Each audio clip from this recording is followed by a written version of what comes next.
Patrick Smith. I'm Quagulu, and before that I'm Tlingit. My great-great-great-grandfather was Chief Shakes from Wrangell, Alaska. You know, he married into the Quagulu people on my grandfather's side, and on my grandma's side, the town of Qualicum is named after them. Qualicum, my great-great-great-grandma is Qualicum Annie from Qualicum Tom. You know, and I go deep into that identity at the moment because I did not know that growing up. I had no idea who I was. I was Patrick from East Van. You know, but saying, I come from, that rich lineage is so much more strengthening to the core of who I am as a First Nations person than, not having that, And I work for a program called Culture Saves Lives. And it came from that, just trying to strengthen people's sense of identity. So many of our people have been pushed into the margins and saying they don't fit, they don't belong, you can't be here unless you're a certain way. And I said, this is, the very people who are most deserving of a culture and ceremony, for some reason are excluded. That just did not make sense to me. So, that did not make sense to me. So, a few years back, they admitted on national TV that, we went through cultural genocide. And for me, the antidote for that is cultural justice. And what cultural justice means is that those systems of power that have subjugated us as First Nations people since contact, our beliefs, our customs, our values, we have to, shine the light on that and strengthen those areas. I'm glad we're in, in a garden giving this talk today. I think, I was reading on my way to the washroom, there's a sign on plants. There's a whole pharmacopoeia around the world of different plant medicines that help us as First Nations people and have for thousands of years. I just want to talk about my little bracelet here for a second. This is made by a people called the Huicholi people in Mexico. They work exclusively with one plant, peyote. But their healers have to spend 25 years training before they can see their first person. I don't know who anybody else goes through that rigorous of training. They have to fast in the desert for 5 years each time, each direction, until they're ready to start seeing people. They're very skilled healers. For myself, I've intersected with the mental health system since my first memory. My very first memory was being apprehended because my mom was having my mom's bipolar, so she was having a manic episode, and so that's my very first memory, was being apprehended by the ministry and taken it because my mom was, we're both being apprehended. She was going to mental health, and I was going to foster care. And so that happened numerous times throughout my childhood growing up. So I'm not a strong proponent of the mental health system. I didn't see a lot of benefit or help to our family. It kind of, pulling us all apart like that. Did not, and they were not good foster homes. I'm one of the few kids in BC who, and I'm not even supposed to talk about this publicly, that successfully sued the ministry and won. Me and my sister, at the abuse we went in a foster home. So I'm not sure how that type of intervention really supported our family and stuff like that. But never once was my mom offered culture or ceremony or things like that. But fast forward to where we're at today, and one of my great mentors and teachers, Dr. Lee Brown, he says when he first started doing this work about 50 years ago, there was, he'd go to whole villages, and nobody in that whole village had ever heard a song sung on a drum. That's how far removed and disconnected we were from our very own culture, our heartbeat of who we are. But now, I look around this room, I see people I know in drum groups, people in my drum group, whatever, Dwayne's in the drum group we have, I shouldn't say mine, our drum group, Culture Saves Lives, so, and I really applaud BCH for that, the progressive, model that they're showing the rest of the nation, I believe, on how healthcare can look, how, elders, how culture, how ceremony can intersect, with mental health. But for me, Once again, they're like, oh, we need more clinics, we need more of this. I'm like, we don't need any more clinics. We don't need any more mental health centers. We need cultural centers with clinics and mental health services attached to them. That's what I bring this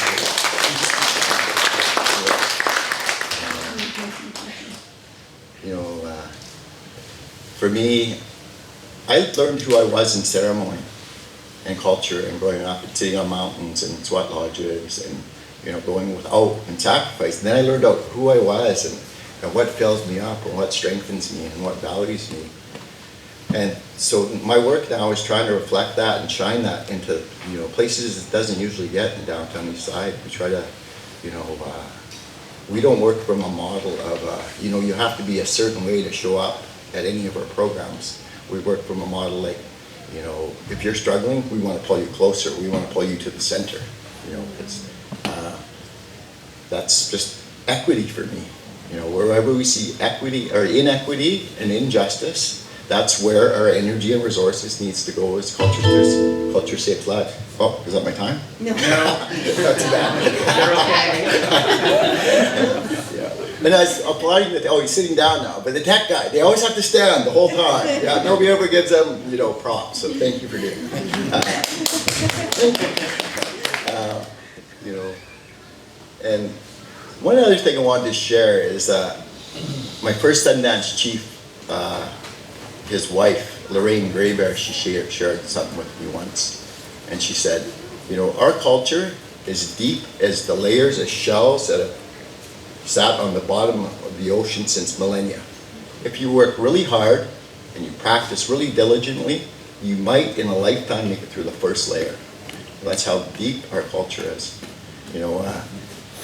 I get frustrated when we think the end all be all is Western academia and Western academic research. I was in a workshop a little while ago, a couple of weeks ago, and I was looking for something, and I found the most amazing thing. I could not believe it. I was looking for something, but I found this. It was far more interesting. It was that pre-contact, that First Nations people used to have hypodermic syringes. They would use a fine bird bone and the bird bladder. I had no idea. I have no idea what was in it. But I'm pretty sure it was a substance that was of benefit and health. Because that was how we worked. I guess for me also, I haven't really heard anything talk about stigma. I don't know, but I just the way I see our culture and our ceremony and the way our spiritual families are, everybody has a role. And I think the same was true with people with mental health issues. There were people who could walk in both worlds, this world and the next, and they could take information and energy and things like that and share it, with other people who are more tethered to this physical world. But now we have, I hope there's no professors in here, but through Western academia and stuff, we've all been taught to think in these boxes, and this is the box that on top that has all the power, and you're in up at this box in the bottom, and you have no power. And I'm like, I don't know. I just try to erase those lines of all those boxes that separate us and divide us. We all have our strengths. We all have our weaknesses. We all have our struggles. I don't think there's one human being on the planet that does not, go through stuff and have things come up.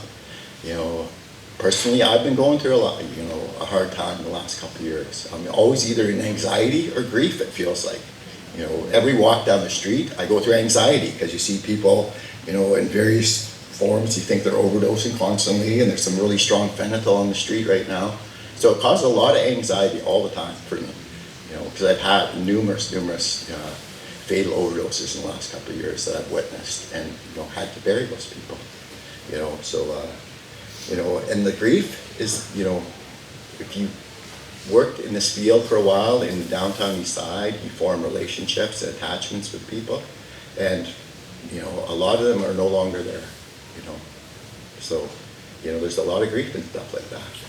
But once again, I really like what my sister here was saying.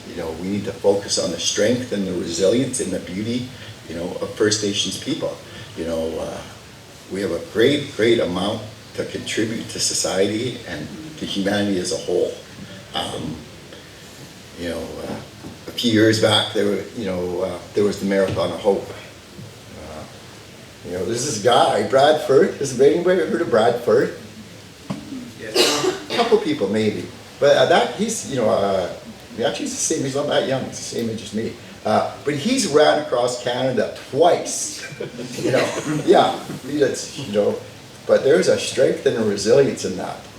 But I say that every First Nations person who has been born, they've ran a Marathon of Hope their whole life. They've had to endure racism, had to endure stigma, many judgments, and still, survive and persevere, and have an open, loving heart to people. For me, many times in my life, I was very angry at systems, and then I came to the understanding that, systems are people, and you just need to find the people in the systems that are friendly. All systems have friendly people that work amongst them. So, tease those people out, build relationships, work amongst yourselves. Don't worry about policies no, I shouldn't say don't worry about it. But learn how to dance among policies and procedures through the most humane, caring, compassionate approach. And for me, one of my first freedoms is sovereignty and self-determination. Once someone tries taking that from me, I'm not happy about it, whatever that looks like. Somebody's telling me not to go to a protest that I was not going to go to anyway, so I was like, just because you're telling me not to go, I might go. That's just my nature. It's like, I'm kind of a rebel. So, I find that the more I can get on side with where people are in their own lives and what wellness and health looks like to them, the better outcomes I have with people. For me, I remember I had a counseling instructor once, and he said, if you really want to care about people, if you really want to listen to people, everything needs to stop in your world. That person needs to be the most valuable person on the planet for that 5, 20, half hour. Just maintain focused attention. And they'll feel it. They'll feel that you are, if you're on your Facebook, they'll feel that too. And you probably won't get very good results. But if you can demonstrate that, you're there for them. And I've had, that show. I remember I was working at a place called the Health Contact Center, and it was pretty low barrier. And this one young lady used to come in there. It took 3 years, every day I was on shift, of saying hi before she ever would say hi. 3 years, for her to, have enough trust and value in me. And then something just switched in her mind, and all of a sudden I was a safe person, and we've had a good relationship ever since. So I don't see her that much anymore, but when we do, we still say hi and talk, things like that. So, this is a patient process in many ways. For me, it's been a real patient process of healing and growing and changing, and I'm certainly not finished. Many people in this room would acknowledge that, but I'm working at it. And every day I get up and I do my best to be a better dad, a better husband, a better employee, a better, better servant to humankind. And some days I'm better out than others. And that's dependent on my own self-care, how much I'm taking care of me, how much I'm putting out, and trying to find what works for me. And it's a work in progress. But I'm pretty happy where I've started in life and where I've ended up. Just this year alone, I've had an interesting year. In January, somehow, I was sitting in a room and Minister Jane Philpott came and sat with us. And I'm like, oh, how did this happen? This is odd. And then just a few weeks ago, I gave my testimony for my sister who had, been murdered in Maine Fire, on national TV like this. And the only reason I did it was because, I just wanted to once again emphasize that message. Culture saves our life. Culture and ceremony is our heartbeat, it's our lifeblood. The more we can value and intersect with that, the stronger our people will be. And, terms like pan-Indianism, those do not work for me.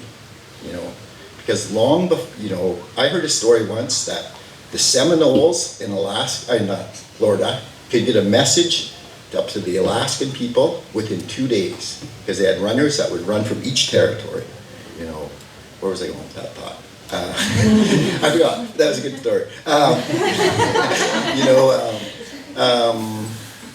yeah. So we've had, you know, ways of, you know, sharing culture and knowledge, you know, since the beginning of time. You know, my cousin was telling me when they had the Chicago World's Fair back in the 1890s, you know, our Wagilik people were beside some Sioux people, you know, and so we even have a Sioux song from back then that we would share that. So, you know, people say, oh, this ain't your way, and that ain't your way, you know. Your way is whatever is a bridge back to who you are to strengthen the core of yourself as a human being. And I have no business in that. That is like your journey, that's your destination. So once again, I'd like to say Gaelic Has Lucky for all you do. And talk to us.